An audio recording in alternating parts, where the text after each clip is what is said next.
What's up, everybody? It's Aaron Ducker here, back again with another Carolina Panthers video. And I start off every video by saying, what up, dude? This is a Necessary Bluntness Sports Talk. This is the channel I might not tell you what you want to hear, but I'm going to tell you what you need to hear, man. And I've got to tell you guys about the news that came down today. Of course, we probably already heard. Cam Newton, his status is unclear. He did not practice Tuesday, but it looks, the way that Rivera was talking and Marty Herney were talking, his status seems to be doubtful for the Arizona game. This is not an official ruling. This is just my speculation, but the way they're talking, his status is doubtful. Now, I wouldn't rule him out playing. Nobody ruled him out playing on Sunday, but the way he looked, the noticeable limp, having a boot on today at the facility, says that he probably won't play. And we're playing the Arizona Cardinals this Thursday, so I want to talk about what was going on in the long-term future and the short-term future for the Panthers with Cam Newton on this team. So the short-term, aka this season, let's talk about that first. Hey, real quick, down below in the comments, let me know what you guys think the Panthers should do about the quarterback position. Do you think they should put Cam Newton on IR? Do you think they should shut him down for the whole year? Do you think they should bring in Colin Kaepernick instead of Kyle Allen or Will Grier because they struggled in the preseason? You know what I'm saying? Do you think they should just shut Cam down for a few games until he feels good and then bring him back later in the year for a possible playoff run? Let me know down below in the comments. Rivera had a press conference today, obviously after practice, and of course the questions were being peppered about Cam Newton. He said that Cam Newton aggravated his foot injury that he suffered in the preseason versus the Patriots in the game Thursday versus the Bucks, and they didn't know about it until after the game. Cam told them after the game that he heard it, but if you watch the game, you can see once he scrambled and threw the ball away earlier in the game, he was kind of had a limp to him pretty much the whole time. We saw he wasn't moving well, but a lot of people and the fans are calling BS on this because why did they call no running plays for Cam? I mean, he had, 2 rushes for -2 yards? You know what I'm saying? We saw that one fourth down attempt where he got stopped, which almost never happens. But he didn't get the ball in that infamous 4th and 1 with a chance to win the game at the end where Christian McCaffrey took that wildcat snap and got stopped. So a lot of fans are thinking that you knew this the whole time, which is why you tailored the game plan. Because looking at the numbers, out of the 125 games that Cam Newton has played in his career, 103 of those games, he's carried the ball more than 5 times. And 2 of those games that he didn't were these first week 1 and 2 of this season. So it really makes you wonder, and I understand the skepticism, but by now, people are feeling like they're fed up with everything. Like any word that comes out of this organization that's not Cam Newton being benched or Ron Rivera being fired or North Turner being fired, they're going to dislike. So when Ron Rivera gets on that podium and talks what he has to say, if he's not being direct, people are going to get mad. Ron Rivera was very unforthcoming about information with Cam. He just pretty much was real hands-off and aloof about it, saying he didn't know a lot of information, that we would have to either talk to Marty or talk to the doctor, which is fine with me. I mean, Ron Rivera's not a doctor. Why would he play doctor? Why would he say something that's going to damn the team to a point where if he's wrong, something else may happen and it could come back on him? So I understand what it is. It's all about PR and public relations. There's certain information that you have to get out for damage control and certain things like that and certain narratives. Bill Belichick is very mum about that too, but he's the greatest coach of all time. So when Ron Rivera does it, he's going to get a lot of flack just because people don't care what Ron has to say and they don't like him. But this is pretty normal. A lot of coaches don't really give a ton of information because we're playing the Cardinals on Sunday. We don't want to get them a heads up on being able to game plan for our backup quarterback. But it just really pissed me off what I learned about this fan base over the past few days before this information came out, because a lot of these people, like I said, they were trying to nail Cam Newton to the cross.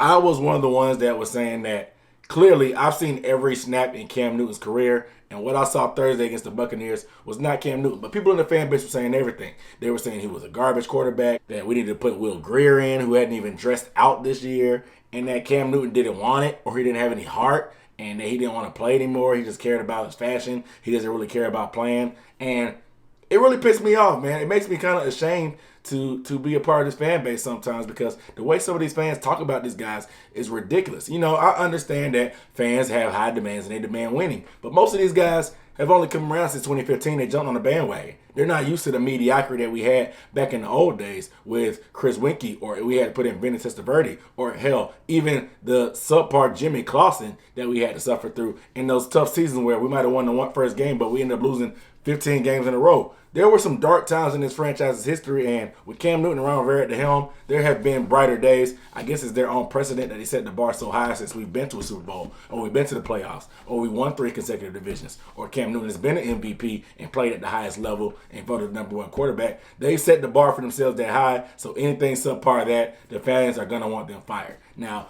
my interpretation on how they've handled Cam as a whole in his career is a little bit different story. Maybe I can make a video about that because I think there's a lot of blame that's been put on Cam that's been undeserving. Cam Newton, to say that he doesn't have heart is ridiculous. Football in the NFL is way too dangerous to be on the field if you don't want to play or if your heart's not in it. That's the way to get killed. Why the hell do you think that Andrew Luck got out of the game like he did? Because he know if you're not in it, you're going to get hurt again, more than he's already been. This game is too serious when it comes to the long-term effects of concussions and having long-term effects on your disability with your knees, legs, arms, and extremities. For you to be out there if your heart's not in it or you don't want to play. So to say that about Cam Newton is ridiculous, especially from a guy that's been beat up, that's been tortured his whole career, has had a garbage O-line, has had no weapons, but has never said anything bad about the organization. He's never complained about the lack of receivers he's had, even when we went to the Super Bowl. He never complained about the lack of protection, even though he's had a different combination of 5 starting linemen since 2013, which was his second year in the NFL.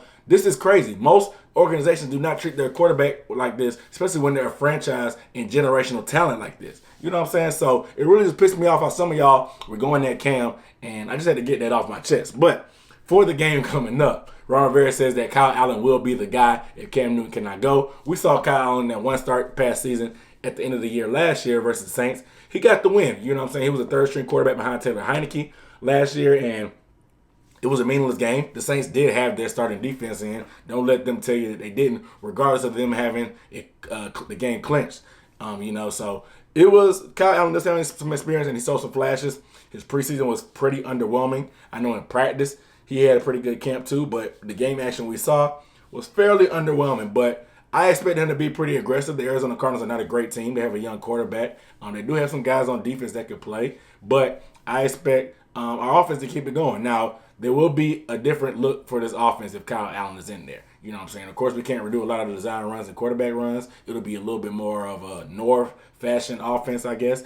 Well, I expect to feature Christian McCaffrey. Christian McCaffrey did get shut down last week, but that had a lot to do with how they were defending Cam Newton because he's not running. So with the regular pocket quarterback that you know is not going to run, defenses will have to change up the way they defend us. Kyle Allen does have a live arm, so maybe you can crank up him going deep to Curtis Samuel and DJ Moore a little bit more. Maybe we'll open up the offense a little bit more. But we don't know how long Cam's going to be out. They kind of hinted at asking if Ron Rivera, if it's something going to be extended, will they keep going with Kyle, or will they bring in a veteran quarterback? Ron Rivera said no. He doesn't see them bringing in a veteran quarterback, that they brought in Kyle Allen and Will Grier for a reason. So that kind of pretty much diminishes any rumors about Colin Kaepernick coming to this team and join the team, even though I think Colin Kaepernick could be a good asset to this team, run an offense similar to how Cam Newton could with his legs, and keep this thing afloat if Cam has to be out. I don't know what the time frame is. There's pretty unclear about that, but we have 4 more games after this one to the bye week, obviously, and that'd be 5 weeks. Would that be enough to get that foot under control and get it fully healthy? I think the shoulder is fine, but I think it's the foot. If Cam Newton can rest those 4 games with that bye week, and we're still in the mix, if Kyle Allen can string out 2 or 3 wins out of these 4 or 5 games coming up, we may not be in a terrible spot because we see the Falcons are 1-1, the Bucs are 1-1, and we just saw what happened to the big bad Wolf Saints with their quarterback being hurt for the next 6 games. So this division is up for grabs. We've seen it like this before where it's been a mess, and hell, we won this division being 7-8-1. A lot of you guys don't remember that because, like I said, you haven't been around before the 2015 season. There's been some wacky stuff that's happened in this division, and you never know. The last time the Panthers started 0-2, they finished 12-4. Things can turn quick in the NFL. You never know. So it is what it is on that point. So I'm not giving up on this year. I suggest you don't give up on this year. You guys let me know down below in the comments how you're feeling about Cam Newton being hurt. What do you think? Do they think they should sit him out and give him plenty of time to get rested? I doubt shutting him down for the whole year is a solution because of way too much time, in my opinion. I think that maybe if they need to put him on IR or give him 5 or 6 weeks to heal for that foot injury would be ample. You know, our schedule, it's up and down. We have the Jags, the Cardinals, the Texans, and the Bucs again. So there's a mixed bag there when it comes to the level of competition. So what can we do in that meantime? You guys let me know down below in the comments. What is your outlook for the season? Are you already giving up? Most of y'all want to tank for Tua, but I for sure am not being horrible and tanking like the way the Dolphins are. If you want to do stuff like the Dolphins are, you can go be a Dolphins fan if you want to see somebody tank. I refuse to spend my time on Sundays that I dedicate watching my Carolina Panthers play to that level of the Dolphins. So y'all can say tank if y'all want to, but y'all really don't understand that these football players are not going to tank. It comes from the organization giving away all their players and making these guys not want to play for them. So that's just my spiel. You know what I'm saying? I got a little emotional, but it is what it is, man. I'm Aaron Duncan signing off with Necessary Bluntness Sports Talk. I'll see you next time.